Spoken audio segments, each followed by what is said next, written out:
Hey, Zero Books subscribers and listeners. This is Theorizing with a Hammer.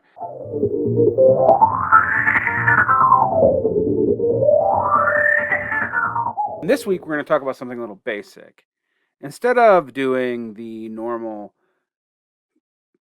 theory concept applied to our life thing that we are often doing here, we're going to take some basic critical theory skills that you need to get you outside of the obnoxious liberal or left-wing logic wonk bro and into more rigorous critical theory. And today we're going to talk about analytic tough-mindedness, imminent critique, and null hypotheses. So we have three things to deal with. And the first thing is analytic tough-mindedness. Now, we all know people who claim to be critical thinkers, but really when they say critical thinking, they just mean questioning anything that doesn't already conform to their pre-existing worldview. A pre-existing worldview which is probably not coherent and probably motivated by some emotional or identitarian concern that may not be articulable or historical. So what do I mean by that? I don't even mean like an identitarian concern like identity politics, the thing everybody on the internet likes to scream one way or another about. I mean something crucial to your self-conception. Now, why is it important as a critical theorist to not just use critical thinking in such a self-motivated way? It's because critical theory is supposed to have a purpose, Our purpose is not just to understand the world, but to change it. And so our rubrics of suspicions, our heuristics, are not supposed to make people and ideas conform to ourselves. No, what they're actually aimed to do is to make us understand the world better so we can change strategies, tactics, and fundamental premises to change the world itself. If you are always sneaking your own biases in, there is no way for you to be a meaningful critical theorist. So analytic tough-mindedness here means not just looking at the things that confirm your point of view, but looking at where your point of view is incoherent, looking at where there are hard facts that contradict or at least complicate your point of view, and either reconciling your point of view to those facts or changing your point of view entirely. Let me give you an example. Instead of positing that the working class, for example, has a unified political point of view and they're just all going to join with the DSA, what if you discover that, say, there is a conservative and liberal temperament tested across the spectrum within the working class itself, that studying this is actually hard because we swift definitions between what we mean by working class. Most sociology uses an income-based definition as basically defined by quartiles in relation to the general income. Most Marxists actually use either your relationship to the means of production, i.e. where you are on the production of commodities in that circuit, or where you are in relation to the wage fund, the general wage fund. Do you draw a wage as opposed to owning directly or indirectly through stocked capital? Now, why would that complicate things? Well, it makes the idea that if you're going to build a class politics, you just have to have one set really awesome political program and just a strategy to bring that about very, very difficult.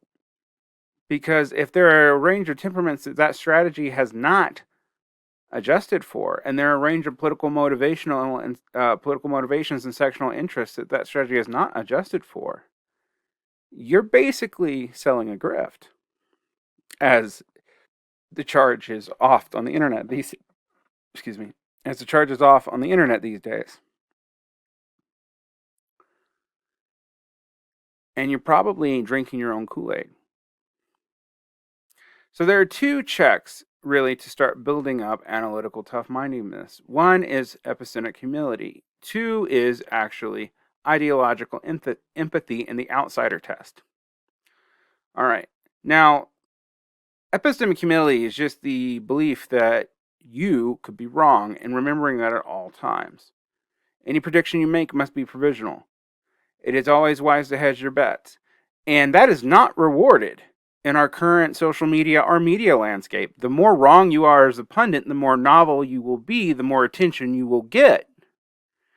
And you will be rewarded for making bad mistakes. Believe it or not, we see it all the time.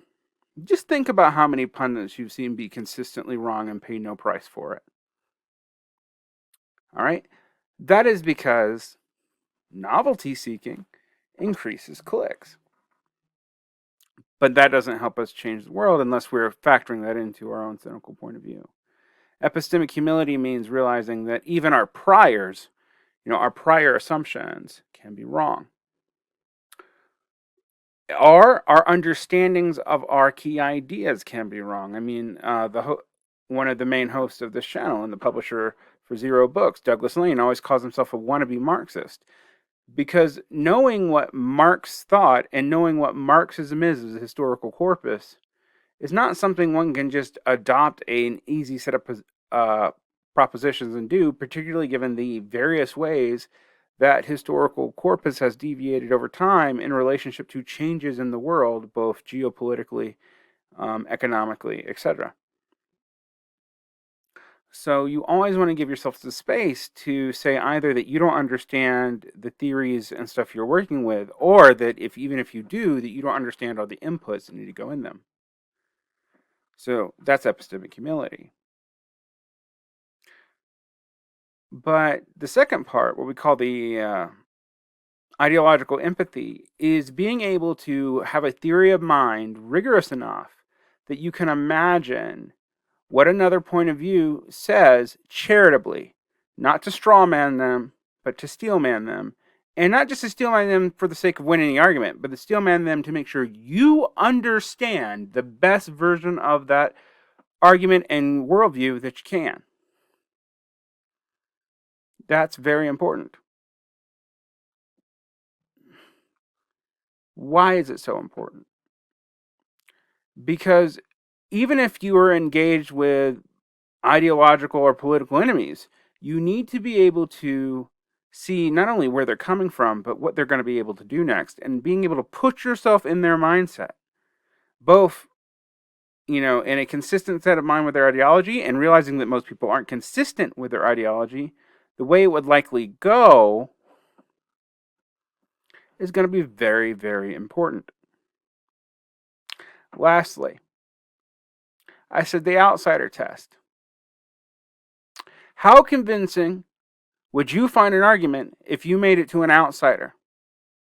Cut all the jargon, cut all the assumptions, cut all the things you trained yourself with, and then put yourself in that point of view that you just adopted to make sure you understood it. And would your argument fly? Would your ideas fly? Would your strategy have any appeal? If you don't have that kind of analytic tough-mindedness, you are likely drowning in your own Kool-Aid. Now, I mentioned two other things we needed to deal with. One is imminent critique. Imminent critique is a kind of critique adopted often by Karl Marx in the Critique of the Goethe program, probably. And in Das Kapital, volumes 1, 2, and 3, and Theories of Surplus Value, for sure.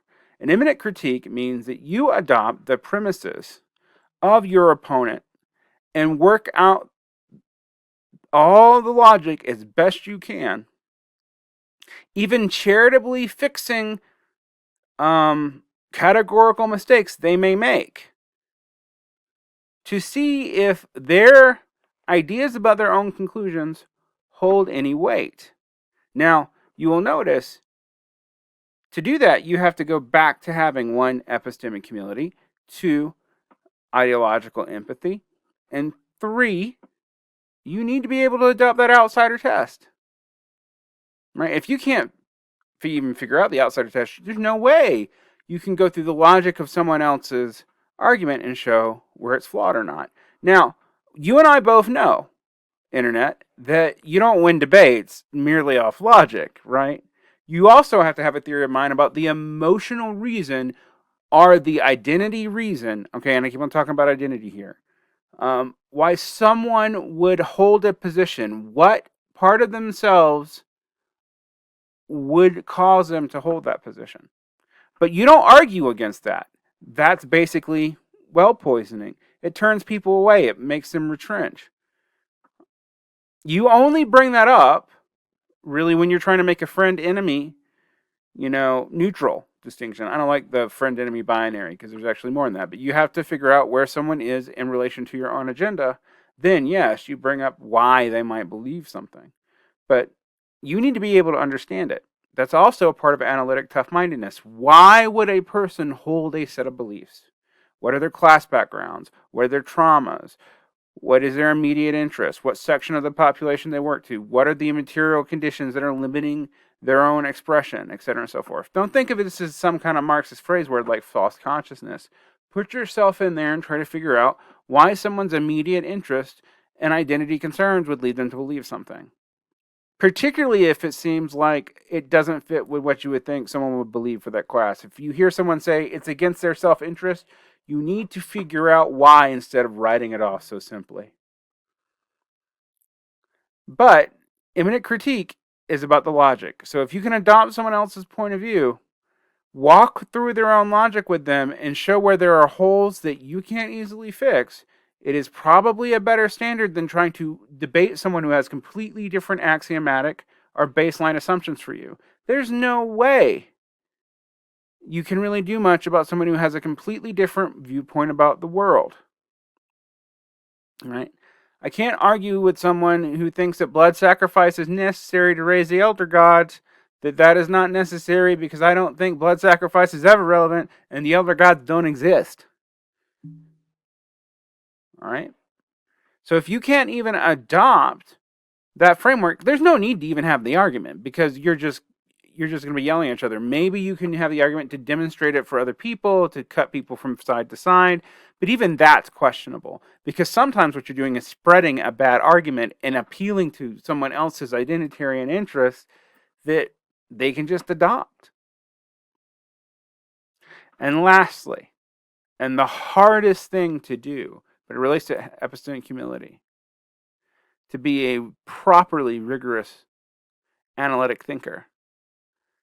And you got to be an analytic thinker before you can approach anything like dialectics. Is the null hypothesis. Can you entertain the opposite theory from what you're proposing? And can you entertain this in several different places? So not just that you're completely wrong or that an seemingly completely opposed position is correct, or even that the status quo will go on regardless, but can you do it for different steps in your ideological train of thought? All right? Now, we all have motivated reasonings for why we hold what we believe. I mean, even Marx talks about that. Yes, any individual can deviate, for example, from their class interest in their philosophy, but any individual is not an aggregate. And the reason why something aggregately does something is because it's going to happen probabilistically more than not. All right? Any individual can hold any number of beliefs. And anyone who tells you statistics can tell you this, but there's going to be a certain set of beliefs that you can tie to a bunch of different traits, some of which are seemingly arbitrary. So you have to be tough-minded enough to deal with that. This is Theorizing with a Hammer and with C. Derick Varn. Have a good night.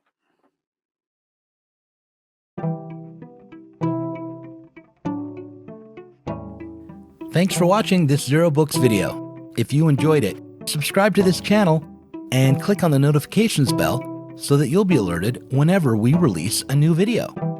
You should also consider supporting us on Patreon. Our patrons get access to our Inside Zero Books podcast every week and can get access to the Zero Books Book Club and help us to continue making online content from the left.